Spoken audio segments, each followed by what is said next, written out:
Okay, so I'm gonna give this a try. This is with the fan installed again. New fan clutch. See what happens.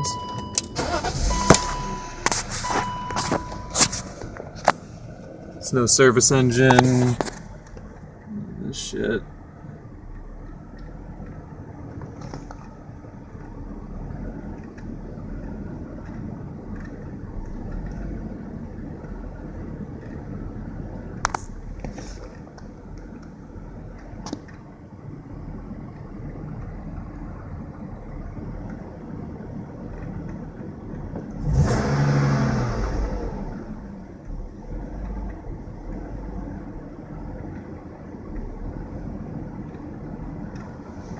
I know a lot of you said the fan clutch shouldn't make the car idle weird, but it is.